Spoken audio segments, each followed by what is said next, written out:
The polls have been saying it for a while, but Kathleen Wynne admitted it Saturday morning, the Liberals won't form government. Her admission highlights the fierce battle going on between the PCs and the NDP, who, according to Poll Tracker, are effectively tied. On the campaign trail's final weekend, all the leaders are out giving it one last push. Here's where we are on day 25. Latest from the campaign: Will Toronto help give Doug Ford a majority government?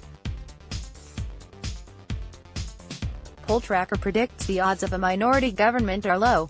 But if it is going to happen, it's likely going to be because of Toronto. Polls analyst Eric Grenier breaks down the ridings where it matters, including Wynne's own Don Valley West. Ford won't say if he'll march in Toronto Pride Parade's been a sticking point for the PC leader in the past. He once described it as an event where middle-aged men with potbellies ran down the street butt naked. But former leader Patrick Brown set precedent when he was the first Tory leader to march in the parade.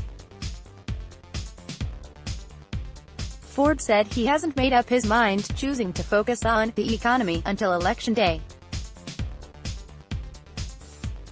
PC leader Doug Ford greets supporters as he arrives for a breakfast meet and greet in Ottawa on Saturday. Justin Tang, Canadian Press: Wynne keeps running, even if she'll lose this race. A profile of the Liberal leader shows she is keeping her chin up even though things look grim for the party. As provincial affairs reporter Mike Crawley writes, the plan had been to create fear of Ford among voters.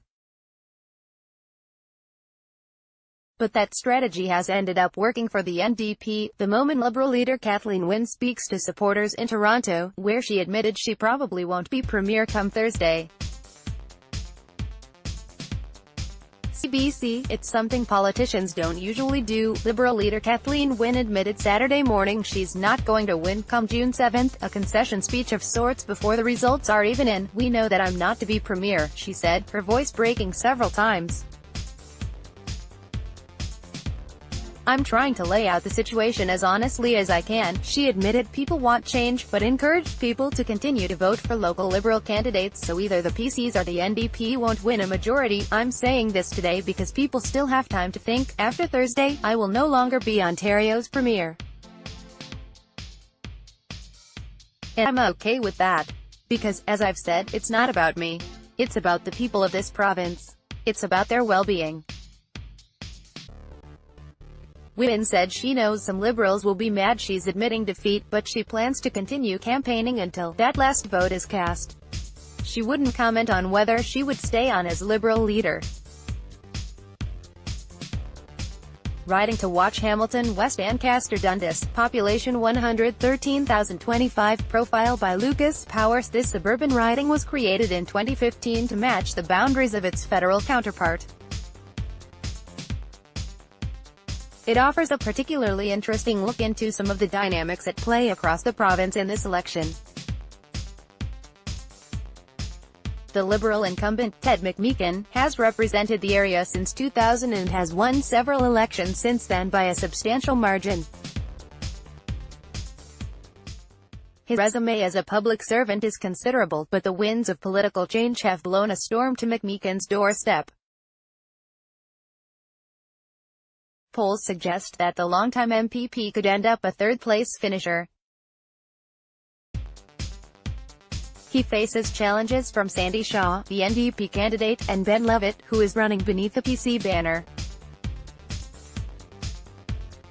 The 26-year-old Levitt had to win the PC nomination twice, after the first contest was reopened following an investigation into allegations that his campaign employed shady tactics to ensure his victory. If the NDP's Shaw were to manage a win, it could help Andrea Horwath secure all 4 seats that include parts of Hamilton. NDP leader Andrea Horwath greets senior citizen homeowners at a campaign event in Mississauga on Saturday. Cole Burston, Canadian Press, Poll Tracker: The PCs and the NDP are neck and neck in the popular vote, bouncing back and forth as leader. But the PCs have a better regional distribution of that vote and so are favored to win more seats. Get the full breakdown. Where the leaders Erford, breakfast in Nepean, 9 a.m., announcement. Visit to Dundas West Fest 2 p.m. This map shows where the major party leaders have gone so far. Blue represents the PC's Doug Ford, orange is for the NDP's Andrea Horwath, green is for the Greens Mike Schreiner and red is for the Liberals' Kathleen Wynne. CBC, we are tracking the Ontario leaders on the campaign trail, see where they have stopped. Subscribe to our newsletter The Campaigner. Like what you just read. You can now get The Campaigner delivered directly to your inbox. Subscribe here. For more Ontario election coverage.